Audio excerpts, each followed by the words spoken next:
मखदूम पाक की। अल्लाह अकबर, हम तो कोरोना काल में यही थे, छोटा शरीफ में आ गए थे, सारी दरगाहें तो बंद हो गई थी, मखदूम की चौखट खुली हुई थी। और एक वाक़या और बताएं, अखबार की खबर है ये, जब अदालत लगी मखदूम पाक की और पुलिस वालों ने मारा। अच्छा, पुलिस वाले भी बेचारे क्या करें, हाँ वो तो बेचारे ड्यूटी करे, किसी को मर्ज ना लगे। उन्होंने मारा, जिन जिन जायरीनों को मारा था वहां ड्यूटी उनकी लगी। अखबार में आया था, कोई फालतू बात नहीं है। और अखबार की खबर कितनी रहती है, आधी सच्ची रहती है, आधी छुपा के बयान करते हैं, आधी छुपाते हैं। मेरे प्यारों, वहां अदालत में जिन जिन लोगों को मारा ना, दूसरे दिन उस जगह जब पुलिस वाले ड्यूटी पर बैठे, तकरीबन 64 पुलिस वालों ने एसपी के पास भेजा कि मुझे ट्रांसफर यहाँ से करो, ड्यूटी नहीं कर पाएंगे। उसने पूछा क्यों? कहा रात में जब बैठे थे तो कोई आया मारता, हम लोग को मार रहा है, वो दिख नहीं रहा है। ये बाबा की बारगाह में हम रात में ड्यूटी नहीं कर सकते हैं। अरे भाई, वो भी तो इंसान है ना, हम ड्यूटी नहीं कर सकता क्यों? ऐसी आत्मा की जो दिखती नहीं थी, हमें सताना करती थी। मेरे ख्याल वो मखदूम की चौथा थी। अल्लाह अकबर, अल्लाह उस बारगाह के कमाल को ताबत सलामत रखे। तो सौदागर आया, बिजनेसमैन आया, तो महबूब इलाही कहते हैं, हुजूर महबूब इलाही पूछते हैं कि कहाँ से आ रहे हो? कहा हुजूर बगदाद शरीफ से आ रहा हूँ। कहा बगदाद में क्या औलिया की तुर्बत की ज़ियारत की? तो बोले जी हुजूर औलिया की तुर्बत की ज़ियारत की। तो कहा कि हजरत शेख सलाहुद्दीन, हजरत शेख सहरवर्दी बानी सिलसिले सहरवर्दिया का आस्थाना है, उनकी कब्र की ज़ियारत की? बोले हाँ हजरत किया। अब मेरे दोस्तों, आप पूछते बताओ उस खानका का मामला कैसा है? वो शख्स बोलता हुजूर बड़ा अच्छा मामला है, लेकिन अभी तो उनके पोते गद्दी नशीन है, अब वो चीज़ नहीं रही है जो उनके ज़माने में थी। शेख सहरवर्दी के ज़माने में महबूब इलाही रोने लगे। वो सौदागर घबरा गया। उसने कहा हुजूर मेरी बात से अगर आपको तकलीफ पहुंची माफ़ कर दीजिएगा। कहा नहीं, तकलीफ तो नहीं पहुंची है, इस चीज़ को सुन के तकलीफ पहुंची है कि वली की नस्ल में वली होना ये अल्लाह ही के फजल से है, इंसान के अख्तियार की चीज़ नहीं है।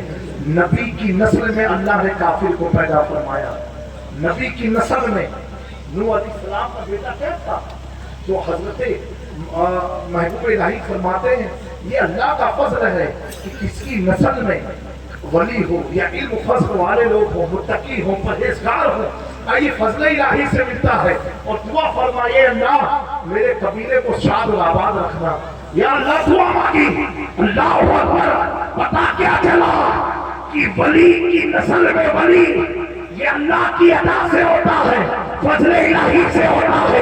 आलिम की नस्ल में आलिम अल्लाह की अदा से होता है, मुत्तकी की नस्ल में मुत्तकी अल्लाह की अदा से होता है। अब उलमा की तवज्जो चाहता हो, मेरे मखदूम की वो बारगाह है कि 6 सदियां बीत गए, हर दौर किसी खानदान में पाया गया, कलंदर इसी खानदान में पाया गया, मसूद इसी खानदान में, खतीब इसी खानदान में, अरे रब्बानी इसी खानदान में। अल्लाह अकबर। मेरे मखदूम ने फरमाया तुमने इस कदर मेरी खिदमत की है कि तुमने अपनी खिदमत के जरिए मुझे अपना गुलाम बना दिया है।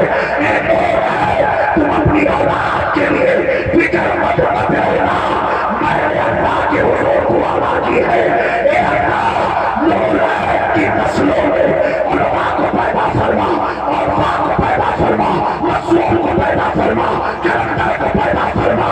अल्लाह अकबर। मेरे मखदूम फरमाते हैं नूर मेरी ये दुआ अल्लाह की बारगाह में कबूल हो गई है। और तुम्हारी नस्ल में कयामत तक बड़े बड़े आलिम पैदा होंगे, खुदा पैदा होंगे, मुत्तकी पैदा होंगे, वली पैदा होंगे, कलंदर पैदा होंगे, मसूद पैदा होंगे। आखिर जुमला वक्त में बात करवाते हैं अल्लाह अकबर। नूर तुम्हारी नस्ल में कुछ ऐसी भी औलादें होंगी जिनके अंदर मेरी सिफत उतर के चली आएगी, सिफत उतर के आ जाएगी। माज़ी करीम में देखा जाए लोगों ने कहा जनाब अशरफ लोग साहिब कमाल थे, किसी को कहा जा तुझे बेटा होगा तो बेटा ही हुआ, किसी से कहा जा तुझे بیٹی ہوگی، پہلی بیٹی کا نام یہ ہوگا، دوسری بیٹی کا نام یہ ہوگا، تیسری یہ، چوتھی یہ، تو دنیا نے دیکھا چاروں تو بیٹی ہوئی، چار بیٹیاں ہوئی، اللہ اکبر۔ یا تو یہ کرامت بغداد کے دلہا نے ظاہر کیا تھا، بغداد کی دھرتی پر، اور یہی کرامت مقبول کے شہزادے نے ظاہر کیا، یوپی کی دھرتی پر۔ نعرہ تکبیر، نعرہ رسالت، فیضان جلال اشرف، نعرہ تکبیر۔ میرے دوستو، اگر میں آپ سے کہوں، آپ سے کہ میراج اشرف کو دیکھ رہے ہو، اپنے پیر کو دیکھ رہے ہو، ایک عالم کو دیکھ رہے ہو، میں کہوں یہ سب تو الگ بات ہے، آپ اللہ کے فضل کو دیکھ رہے ہیں، آپ اللہ کے فضل کو دیکھ رہے ہو، یہ مخدوم اشرف جہانگیر سمنانی کی دعاؤں کو دیکھ رہے ہیں، حاجی الحرمین عبدالرزاق بلہین کی خدمت کا اثر دیکھ رہے ہیں۔ میرے پیاروں، پورے ہند پاک ملا کر کے اتنا پرانا خاندان اور آج بھی اپنے مسلک اہل سنت پر ڈٹ کر کے کھڑا ہو، یہ یقیناً بزرگوں کا فیضان ہے، یہ مخدوم پاک کی عطا ہے۔ میں نے کیا کہا تھا بریلی میں؟ صرف عقیدہ مخدوم اشرف کو بیان کیا تھا تو لوگوں میں کھلبلی مچ گئی۔ میں نے کہا ہر اشرفی سن لے کان کھول کر کے، جامعیہ کے مرید ہو، مراج ملت کے مرید ہو، مرید کسی بھی اشرفی کے ہو، ہم مرید کر کے جامعی نہیں بناتے، حضرت مراجی نہیں بناتے، کیا بناتے ہیں؟ اشرفی بناتے ہیں۔ جلال ملت نے مرید کیا، کیا بنایا؟ اشرفی بنایا۔ سرکار کھڑا نے مرید کیا، کیا بنایا؟ اشرفی بنایا۔ رئیس ملت نے مرید کیا، کیا بنایا؟ اشرفی بنایا۔ شیخ الاسلام نے مرید کیا، کیا بنایا؟ اشرفی بنایا۔ اشرفی میاں نے مرید کیا، کیا بنایا؟ اشرفی بنایا۔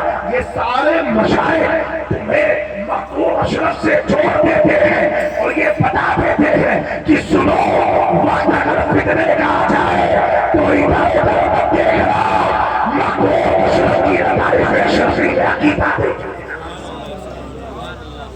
میں کہتا ہوں ہر اشرفی پر لازم ہے اپنے مخدوم اشرف جہانگیر سمنانی کا لکھا ہوا عقیدہ دیکھ لے، عقیدہ دیکھ لے۔ ان سے بڑا مولائی کون ہو سکتا ہے؟ ان سے بڑا عاشق علی کون ہو سکتا ہے؟ مخدوم اشرف تو انتخاب مولا علی کا نام ہے۔ بولو بولو، مخدوم پاک انتخاب امام حسین کا نام ہے، مخدوم پاک انتخاب سیدہ فاطمہ الزہرا کا نام ہے۔ ان سے زیادہ کون سمجھ سکتا ہے؟ لیکن انہوں نے عقیدہ بیان کر دیا کہ حضور کے بعد روئے زمین پر سب سے افضل اگر کوئی ہے تو ابو بکر صدیق ہے، پھر عمر ہے، پھر عثمان ہے، پھر حیدر کرار مولا علی فاتح خیبر سیدنا علی مرتضیٰ ہے۔ اب آگے مخدوم پاک نے کیا لکھا؟ آپ لکھتے ہیں جو شخص اس ترتیب کو اوپر نیچے کرتا ہو، چاہے وہ میرے مریدوں میں سے ہو، میرے چاہنے والوں میں سے ہو یا میری اولاد میں سے ہو، اس سے اشرف کا کوئی تعلق نہیں ہے۔ کتنا سخت جملہ ہے، اس سے اشرف کا کوئی تعلق نہیں ہے، وہ گمراہ و زندیق ہے۔ اے سنیوں، ایسے آپ سے انتشارات جو تمہیں گمراہیت کی طرف لے جائے، ایسے چکر میں کبھی مت پڑنا۔ میں کہتا ہوں جس علی نے سالوں سال یہ کہا ہو اقتدیت بہذا الامام ابو بکر کے پیچھے کھڑے ہو کر کے کہ میں پیچھے اس امام کے علی ابو بکر کو اپنا امام مانتے ہیں اور ابو بکر علی کو اپنا مولا مانتے ہیں، ابو بکر علی کو اپنا مولا مانتے ہیں اور علی ابو بکر کو اپنا امام مانتے ہیں۔ اب بتاؤ ان محبتوں میں جو بیچ میں آئے گا وہ کہاں کا سودا کر رہا ہے؟ میرے دوستو، کبھی زندگی میں یہ بات یاد رکھنا، آخری بات کہ وہ مائک اتنا اچھا نہیں ہے، پچھلے سال میں نے بتاؤ مائک کو جاندار رکھا کرو۔ یہ بات میں بتاؤں، سنو گے آپ لوگ؟ दो चीजें हैं बस, ये अगर दिल में उतर के कभी आप बहकोगे नहीं इंशाअल्लाह। एक है अकीदा, एक है और एक है अकीदत। यही